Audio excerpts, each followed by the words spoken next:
और दिल्ली से नीतू मैम आपको आपकी स्क्रीन पर नजर आएंगी। Neetu ma'am hi, good afternoon. Hello sir, good Neetu ma'am afternoon आप सर। क्या करते हो और इक्विटीज शेयर बाजार कब जुड़े, कब हिस्सा बने? सर 1.5 ईयर हुआ है, मैं वैसे हाउस वाइफ हूँ। हाँ, तो फिर ये 1.5 साल मतलब बेसिकली आपने भी वो पैंडेमिक के समय ही मोटा मोटी शुरुआत करी, आफ्टर लॉकडाउन या pandemic, partial yes sir. Lockdown के समय। तो जी, ये पार्शियल क्यों लॉकडाउन। शुरुआत हुआ मैम? ऐसे इक्विटीज में इंटरेस्ट पहले से था, घर पे कोई करता था, क्या रीजन था? नहीं नहीं सर, मैं वैसे पहले बिफोर मैरिज लेक्चरर थी हाँ। मैथ्स की। हम्म। और आफ्टर मैरिज कुछ हो नहीं पा रहा था, तो बच्चे थोड़े बड़े हो गए तो सोचा घर में बैठ के कुछ देखें। हम्म। तो ऐसे ही इंटरेस्ट पैदा हुआ कि मतलब आप लोग बोलते क्या है और आप लोग कैसे एकदम सीएनबीसी वाले इतना बोल देते हैं कि हाँ यहाँ से ऊपर ही जाएगा मार्केट, यहाँ से नीचे ही जाएगा। तो थोड़ा चार्ट वार्ट निकाल के देखा तो लगा ये तो मैथ्स ही है। हाँ, मैथ्स और थोड़ा आर्ट है ना, दोनों मिला दें। जी हाँ। अच्छा, तो मैरिज के बाद क्यों छोड़ी वो प्रोफेसरशिप, लेक्चररशिप? सर एक्चुअली मैं जबलपुर की रहने वाली हूँ, मध्य प्रदेश की।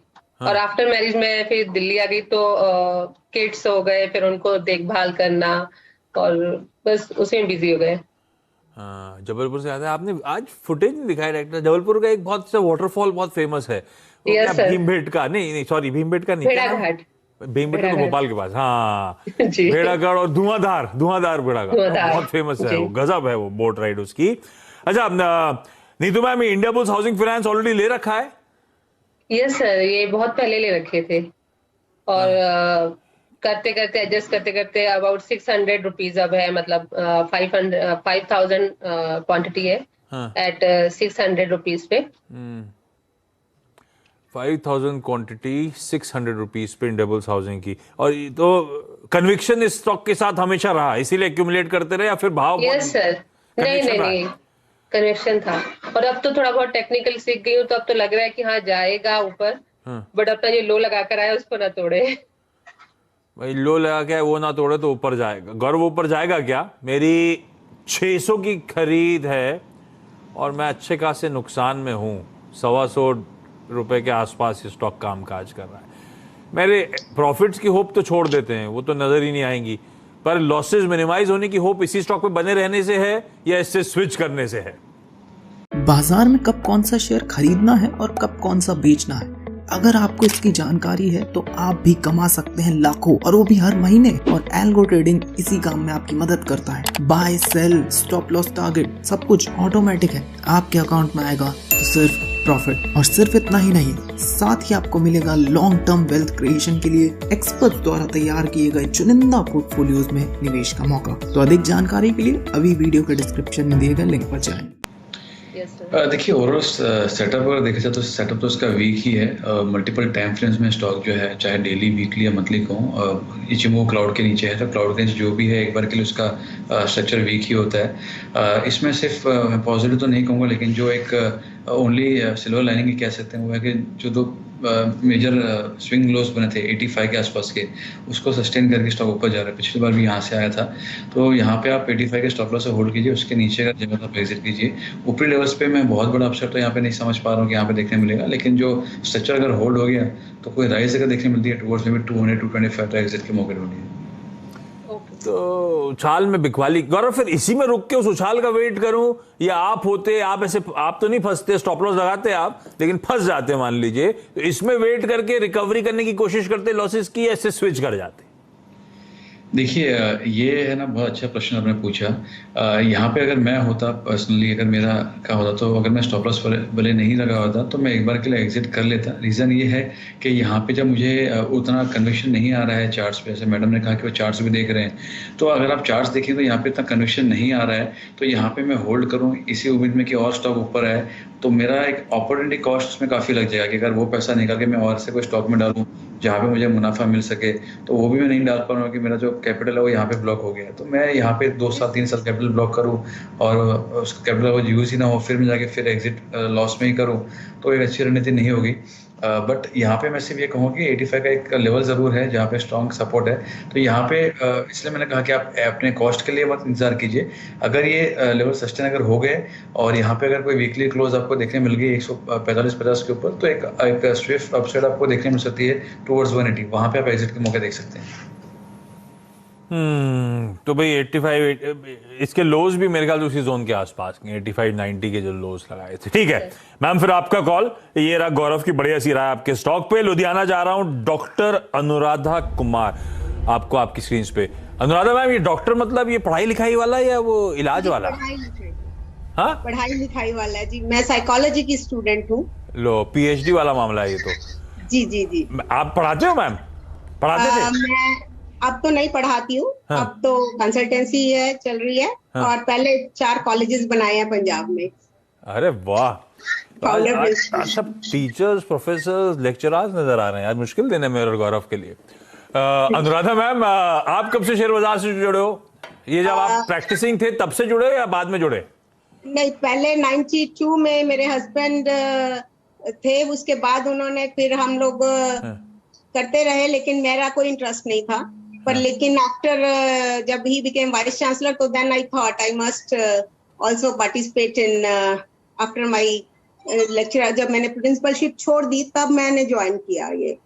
तो हस्बैंड 21 का में वाइस जब- चांसलर बनना और आपका स्टॉक मार्केट में आने का रिलेशन क्या है?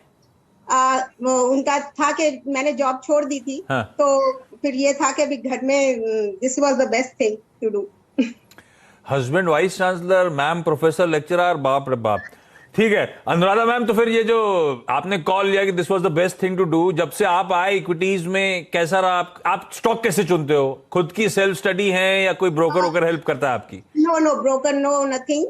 दोनों ही, हम दोनों, he is because he is a man of strategy. हाँ। तो बिजनेस मैनेजमेंट, सो इसलिए अब उनकी राय ज्यादा चलती है। हाँ। मैं तो पहले होमवर्क ही कर लेती थी। हाँ। बट अब ये है कि अब मैं भी पढ़ने लगी, और सीएनबीसी आवाज को सुनते हुए मुझे 1 साल हो गया, और I am really fan of you. बस ये और इम्पोर्टेंट यहाँ पे आने का भी एक यही रीजन है कि हम लोग रोज सुबह मॉर्निंग में ब्रेकफास्ट के टाइम हाँ। आपकी आवाज सुनते हैं और एक्टिव एक्शन में आ जाते हैं। अरे वाह, thank you so much ma'am. तो he is a man of strategy, मतलब वो डिसाइड करते हैं फंडामेंटल्स वगैरह, वो चेक करते हैं स्टॉक के, फिर आप लोग मिलकर डिसाइड करते हो खरीदना है नहीं decide खरीदना करते है। हैं। और ये स्टॉक कॉल सब अच्छी जा रही हैं? बहुत अच्छी जा रही थी, पर ये सीडीएसएल के साथ क्या हुआ, I was getting a good profit, हाँ। पर पीछे ये नुकसान दे रहा है। तो फिर मैंने एक्यूमुलेशन, क्योंकि जरूरत नहीं थी बेचने की, तो हमने, और टैक्स इश्यूज भी आने थे, हाँ। तो इसलिए मैंने इसको रोक रखा। पर अब ये नीचे जा रहा, so that's why I am interested to get. ये सर की फंडामेंटल चॉइस थी सीडीएसएल, आप लोगों ने फंडामेंटल्स देख के डिसाइड किया? यस गौरव भाई, सीडीएसएल तो आपकी बाइंग से बहुत दूर है नहीं, ये कब खरीदा हुआ? हाल फिलहाल की खरीदे मैम? नहीं जी, 960 तो इसमें जो है वो लॉन्ग टर्म है, और बाकी ऐड करे। हाँ जी। ठीक है, तो एवरेज आउट करके 1219 की मेरी बाइंग प्राइस बनी गौरव। 35 रुपए का नुकसान है, क्वांटिटी अच्छी खासी 2000 शेयर। क्या करना है? सीडीएसएल वैसे सबकी आंखों का तारा था एक समय, ठीक है, करेक्ट। जो वैल्यूएशन रिच थे वो सारे स्टॉक काफी पिटे हैं। इस स्टॉक में क्या करा जाए अब? ये मेरे हिसाब से यहाँ पे आप बने रह सकते हैं। यहाँ पे अगर आशीष जी, अगर आप ओवरऑल देखेंगे तो 2 चीज़ें इसमें अच्छी है। यहाँ पे जो एक रेंज देखने मिले, जहाँ पे 1000 के सपोर्ट्स वगैरह थे, वहाँ पे एक बेस फॉर्मेशन बना है। अगेन बॉटमिंग आउट नहीं कह रहे हैं, लेकिन बेस फॉर्मेशन हमको वहाँ पे बनता हुआ देखने मिल रहा है। और वही के आसपास में अगर आप वीकली चार्ट्स देखेंगे तो 89 एक्सपोनेंशियल मूविंग एवरेज का सपोर्ट भी आपको वहीं पे आ रहा है। तो मेरे हिसाब से यहाँ पे एक बार आप बने रह सकते हैं। इसमें बुलिश एमएससीआई क्रॉसओवर आ चुका है वीकली चार्ट्स पे, तो स्ट्रक्चर ऐसा खराब नहीं लग रहा है। आरएसआई में अगर आप देखेंगे तो प्राइस रेंज में आरएसआई मगर ऊपर जा रहा है, तो ये दर्शा रहा है कि यहाँ पे हिडन बुलिश डाइवर्जेंस हमको देखने मिल रहा है। तो यहाँ पे आप फिलहाल बने रह सकते हैं। अगर आपका शॉर्ट टर्म का नजरिया भी है तो भी बने रहिए। स्टॉप लॉसेस जो है वो आपके लिए होंगे 1025 के। सस्टेन अगर हो गया तो जो प्रीवियस स्विंग हाइस थे वो एक बार अटेम्प्ट हो सकते हैं। तो मतलब बढ़िया प्रॉफिटेबल ट्रेड में कन्वर्ट हो सकता है ना गौरव? आसान शब्दों में रखे रहने का हम लोग को। जी बिल्कुल, I can keep, no problem. बिल्कुल ठीक रखना है। दोस्तों, मार्केट की इंपॉर्टेंट न्यूज, लेटेस्ट अपडेट्स, हमारे सारे वीडियो की नोटिफिकेशन और हमसे हमेशा जुड़े रहने के लिए हमारे टेलीग्राम चैनल वेल्थ बाबा को जरूर सब्सक्राइब करें। लिंक वीडियो के डिस्क्रिप्शन में है। जैन साहब नमस्कार, सवाल पूछिए। नमस्कार सर। नमस्कार जैन साहब। सर सर सेल शेयर है अपने पास, 3000 भाव? क्वांटिटी है, 105 रुपए के भाव से लिए हुए हैं, तो क्या करना चाहिए? क्या टाइम फ्रेम से आप और दे सकते हैं अभी? Sir 1 year. 1 ईयर। सर्वेंद्र Steel Authority of India Limited SAIL करीब करीब 25 रुपए पर शेयर का घाटा है, यानी इनकी पोजीशन में 25% ये ऑलरेडी लॉस ले रहे हैं। 3000 शेयर है, 1 साल का नजरिया है, क्या करें? देखिए, आई थिंक मेटल स्पेस में बहुत ज्यादा खड़े रह गए और ऐसा प्रतीत होता है कि शो रेगुलरली नहीं देखते, क्योंकि इस साल के स्टार्ट में सबसे पहला सेक्टर जो हमने पिक किया था वो मेटल्स ही था शॉर्ट करने के लिए। तो अगर वो देखा होता तो शायद अभी तक इसमें खड़े नहीं रहते थे, बट अब यहां तक खड़े रह गए हैं तो फिर बात वही हो गई कि रिस्क रिवॉर्ड मैट्रिक्स में अब यहां से इनके लिए नीचे में कमाने के लिए कुछ बचता नहीं है, इन द सेंस कि मुझे नहीं लगता कि बहुत ज्यादा ये स्टॉक 62-65 के नीचे जाएगा। तो अभी जो पिछला लो रख के आया है वो 65 के आसपास का जो लो रख के आया है, आई थिंक वो लो बहुत ज्यादा वॉयलेट तो नहीं होगा, मेरा मानना है। तो आई थिंक ट्रेड में आप बने रहे, यहां से फ्रेश रहे, यही रहेगी। मैं तो ये मान के चल रहा हूं कि आज मुझे पूछ रहे हैं तो आज के रिस्क रिवॉर्ड के हिसाब से बेचने में कोई फायदा नहीं है, ट्रेड में बने रहे। 62-65 के अच्छे सपोर्ट से जब तक वो टूटता नहीं है तब तक स्टॉक ऊपर में नेक्स्ट 6 से 9 महीने में आपको 105-110 के लेवल्स तो दिखाई ही सकता है। और राय ये रहेगी कि अगर 65 के आसपास इनको मिलता है और इनको एवरेज करने की हिम्मत है तो 62 के स्टॉप लॉस से, क्लोजिंग ओनली स्टॉप लॉस से, 6190 के क्लोजिंग ओनली स्टॉप लॉस से 65 के आसपास एवरेज कर सकते हैं। अगर वो रेट आता है तो, नहीं आता तो जिस पोजीशन में खड़े हैं खड़े रहें। तो आप रीसेंट लोज का स्टॉप लॉस लगाएं, पोजीशन में बने रहें, ये आपको रणनीति बताई गई है। नीलेश चौहान कोल्हापुर से हमारे साथ मौजूद हैं। चौहान साहब नमस्कार, सवाल पूछिए। एक तो मैंने जाइडस लाइफ ले रखा है, 400 क्वांटिटी है और रेट है 405 का एवरेज। ओके, और क्या इसमें? दूसरा है बजाज कंज्यूमर, वो 300 क्वांटिटी है और वो 180 पे लिया हुआ है। ओके, और दोनों में आपका नजरिया क्या है चौहान साहब? मैं 1 साल तक रुक सकता हूँ। 1 साल तक रुक सकते हैं। सर्वेंद्र, एक जाइडस लाइफ 400 शेयर 405 के दाम पर खरीदारी, दूसरा बजाज कंज्यूमर, इन दोनों में क्या करना चाहिए ना? देखिए, जाइडस लाइफ में तो इनका ट्रेड बहुत बुरा नहीं है, क्योंकि यहां पे आप देखिए तो इन्होंने काफी ठीक ठाक भाव से लिया। करेक्शन तो एक अच्छा मल्टी मंथ करेक्शन हो गया, उसके लोअर एंड पे इन्होंने लिया है, थोड़ा जल्दी मैं कहूंगा ले लिया था, बट फिर भी लोअर एंड पे लिया है। तो आई थिंक बहुत ज्यादा तकलीफ इनको होनी नहीं चाहिए। स्टॉक ने अपना अच्छा बेस बनाया है और बेस बना के जो इसका ब्रेकआउट हुआ वो तकरीबन 370 के आसपास, 360-370 के जो लेवल्स थे वहां से ब्रेकआउट कर चुका है। उन लेवल्स को इस करेक्शन में होल्ड कर रहा है, जो एक बहुत अच्छा संकेत है मीडियम टर्म। तो आई थिंक ट्रेड में बने रहे हैं। मेरा मानना है कि 360 के नीचे जब तक डिसाइसिवली बंद नहीं करेगा तब तक ये जो मोमेंटम है ये कंटिन्यू रहेगा। और स्टॉक ने अपना रिपेयर वर्क कर लिया है, इसने पीछे अपना एक बेस बना लिया है और अब लगता तो यही कि उस बेस से उछाल ऊपर का आएगा।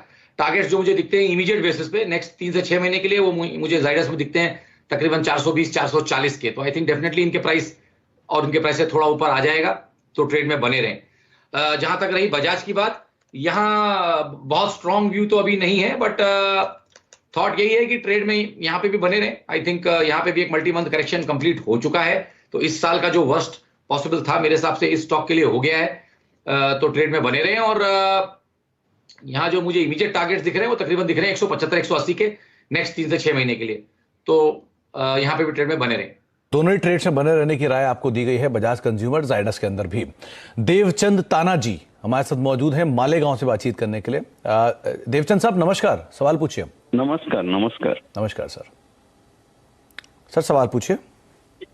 मैंने उसमें, हाँ मैं स्क्रीन पे आ रहा है, मैं देख रहा हूँ जी। आपका सवाल किस स्टॉक पर है देवचंद साहब? बीपीसीएल की बात करो। अच्छा, बीपीसीएल की किस भाव पे खरीदारी आपकी? वो 481 पे लिया हुआ है मैंने। ये खरीदारी कब की है आपकी देवचंद साहब? करीबन समझो 1.5 साल हो गए। तो आपको वो जो डिविडेंड आए होंगे 2, वो भी मिले होंगे इसमें? 50 रुपए का डिविडेंड और बाकी एक डिविडेंड। हाँ हाँ, वो तो मिले हैं। तो आपकी कॉस्ट तो अपने आप ही घट के वहां से 60-70 रुपए नीचे आ गई होगी, राइट? हो सकता है, हाँ। Okay okay. सर्वेंद्र, बीपीसीएल करीब खरीदारी तो इनकी 400 रुपए के ऊपर की है, 450 के बराबर ऊपर की, लेकिन वो डिविडेंड भी इन्हें मिले हैं तो कॉस्ट थोड़ी सी इनकी वैसी कम हो गई होगी। तो अभी भी लेकिन इनकी कॉस्ट से नीचे ही है, तो क्या करना चाहिए ना? देखिए, ये स्टॉक रेगुलर कवरेज में है तो समय समय पे यहाँ पे हमारे क्लाइंट्स के ट्रेड्स रह सकते हैं। ये डिस्क्लेमर दे दूं तो उस डिस्क्लेमर को जरूर मद्देनजर रखें। अब इमीडिएट बेसिस पे मुझे यहाँ ये लगता है कि आई थिंक ये इसमें जो इवेंट्स आ जाते हैं बीच बीच में कभी कभी, जो हमारे किसी के भी कंट्रोल में नहीं है और कुछ भी अनाउंसमेंट्स गवर्नमेंट की तरफ से आते हैं, तो वो एक रिस्क यहाँ पे रहेगा। बट इन भाव से ये स्टॉक अच्छा है मेरे हिसाब से। Risk reward medium to long term इस स्टॉक का मैं रिस्क रिवॉर्ड देखूं तो 280 से लेके 330 की एक रेंज है देखिए, क्योंकि जब हम लॉन्ग टर्म देख रहे हैं या 12 महीने प्लस या 18 महीने प्लस की मैं बात कर रहा हूं इस स्टॉक के लिए, क्योंकि उसी नजरिए से इसको देखना पड़ेगा। तो मेरे ख्याल से 280 से 320 के बीच में बहुत अच्छे सपोर्ट्स हैं, इतनी आसानी से टूटने वाले नहीं हैं। तो बने रहे ट्रेड में, डिविडेंड्स का मजा लेते रहे। आई थिंक 10-11% की डिविडेंड यील्ड चल रही होगी if I am not wrong. तो डिविडेंड्स का मजा लेते रहे, 2 साल और बने रहे, 50-60 रुपए तो और आ जाएंगे, और सब ठीक रहा बाजार में तो आई थिंक ऊपर में इनको प्रॉफिट भी मिलेगा। और आई थिंक जो मेरा 18 मंथ प्लस का यहाँ पे टारगेट है वो है तकरीबन 450-480 का। तो आई थिंक 450 to 480 के टारगेट्स यहाँ हैं, आएंगे, 18 महीने लगेंगे, बट बने रहे ट्रेड में। बने रहने की राय आपको दी गई है, डिविडेंड वैसे ही मिल रहा है और अभी भी स्टॉक का यील्ड भी बेटर साइड पर है, तो ज्यादा बेटर है कि आप बने रहे यहाँ पर। अब जसवीर सिंह साहब से बातचीत कर लेते हैं, चंदौसी यूपी से मौजूद है हमारे साथ। सिंह साहब नमस्कार, सवाल पूछिए। नमस्कार सर। नमस्कार सिंह साहब। मेरे पास प्रीकॉल है, 87 रुपए में खरीदा है। ओके, और कितना समय इसको आप और दे सकते हैं? मैं दे सकता हूँ इसको 2-3 साल। 2-3 साल अभी और दे सकते हैं। बहुत बढ़िया ट्रेड है सर्वेंद्र, इनका 87 रुपए के दाम पर खरीदारी है प्रीकॉल की, 500 शेयर है और अभी भी इनको करीब 90 रुपए पर शेयर का मुनाफा हो रहा है और ये भी और समय भी दे सकते हैं। क्या राय देते हैं आप? पार्शियल प्रॉफिट बुक कर लें, कैपिटल निकल ले आए इसका इनका और बाकी पोजीशन में बने रहें, क्या करना चाहिए ना? बिल्कुल बिल्कुल, आपने ऑलमोस्ट मेरे मुंह की बात छीन ली। आई थिंक यहाँ पे डेफिनेटली इनको आधा मुनाफा बांध लेना चाहिए और आधे मुनाफे पे खड़े रहे, मतलब वो उनका स्टॉक्स पूरा फ्री हो जाएगा, क्योंकि है डेफिनेटली अपने एक रिस्क एरिया में है और छोटा मोटा रिस्क एरिया नहीं है। आई थिंक मीडियम टर्म एक अच्छे रिस्क एरिया में देखिए। स्टॉक टू स्टॉक राय दे रहा हूं, ये स्टॉक बहुत ओवरबॉट है मेरे हिसाब से। बट क्योंकि अप ट्रेंड में है इसलिए मैं इनको पूरा बेचने नहीं बोल रहा हूं, आधा बेच के निकल जाए, आधा फ्री हो जाएगा। मेरे को जो रिस्क दिखता है नेक्स्ट 12 से 18 महीने में स्टॉक के लिए कि ये नीचे में शायद, ऊपर में तो 190-200 में कहीं कैप है इसका अपसाइड, उसके बहुत ज्यादा बियॉन्ड मुझे लगता नहीं है, बट नीचे में मुझे लगता है 12 से 18 महीने में 120 रुपए आ जाएगा। तो काफी शार्प डाउन साइड यहाँ पे आ सकती हैं। तो 120 के मेरे टारगेट्स हैं इसके लिए 12 से 18 महीने के लिए। नीचे के अभी तक मैं ऊपर के टारगेट्स दे रहा था, ये स्टॉक के लिए मेरा 18 महीने का नीचे का टारगेट है 120 रुपए इसको आना है। 200 के पार जल्दी जा नहीं पाएगा, तो मुनाफा बांध लें, आधे पे खड़े रहे। अब आप थोड़ा मुनाफा बांध लें ताकि कैपिटल प्रोटेक्ट हो जाए आपका। बाजार में कैपिटल प्रोटेक्शन सबसे जरूरी है, तो उसको बचा लें। बाकी पोजीशन के साथ बने रहें, वो आप देख सकते हैं उसके हिसाब से। जयपुर चलते हैं, चंद्रशेखर साहब मौजूद है हमारे साथ वहां बातचीत करने के लिए। चंद्रशेखर साहब नमस्कार, सवाल पूछिए। नमस्कार सर। बाजार में कब कौन सा शेयर खरीदना है और कब कौन सा बेचना है, अगर आपको इसकी जानकारी है तो आप भी कमा सकते हैं लाखों, और वो भी हर महीने। और एल्गो ट्रेडिंग इसी काम में आपकी मदद करता है। Buy sell, stop loss, target, सब कुछ ऑटोमेटिक है। आपके अकाउंट में आएगा तो सिर्फ प्रॉफिट, और सिर्फ इतना ही नहीं, साथ ही आपको मिलेगा लॉन्ग टर्म वेल्थ क्रिएशन के लिए एक्सपर्ट द्वारा तैयार किए गए चुनिंदा पोर्टफोलियोज में निवेश का मौका। तो अधिक जानकारी के लिए अभी वीडियो के डिस्क्रिप्शन में दिए गए लिंक पर जाएं। नमस्कार सर। मेरे पास 495 शेयर रैलिस इंडिया के हैं। किस भाव पर? 495 नहीं, वो तो नंबर ऑफ शेयर 284 के। अच्छा, 284 रुपए के दाम पर खरीदारी है। कितना समय से आप और दे सकते हैं?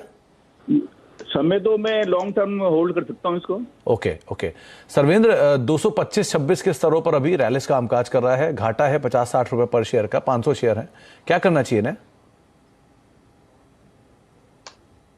देखिए, multi month multi quarter correction यहाँ पे पूरा हो चुका है और तो अब यहाँ से डेफिनेटली एक पहली राय तो ये रहेगी कि जब इन्होंने बोला ये लॉन्ग टर्म वाले प्लेयर हैं तो प्रॉब्लम नहीं है। मेरा मानना यहाँ पे यही है कि 180 के जो लोज लग चुके हैं, अभी पीछे वाले जो लोज लग गए, वो मेरे को लगता है कि मीडियम टर्म पॉसिबिलिटी है कि ये इसका फाइनल लो है इस साल का। तो 180 का लो अब ये इसका आइडली टूटना नहीं चाहिए। तो ट्रेड में बने रहें और इसको टाइम देंगे तो डेफिनेटली अगर इसको 12-18 महीने से ऊपर का टाइम देंगे तो ये ट्रेड डेफिनेटली इनको 280 प्लस 290 प्लस टारगेट्स भी दिखाएगा। तो आई थिंक ट्रेड में बने रहें और इन भाव से बेचने में कोई औचित्य नहीं है। चलिए, बहुत बहुत शुक्रिया सर्वेंद्र हमारे साथ मौजूद रहने के लिए, दर्शकों के सवालों के जवाब देने के लिए और बाजार पे अपनी राय रणनीति में बताने के लिए। तो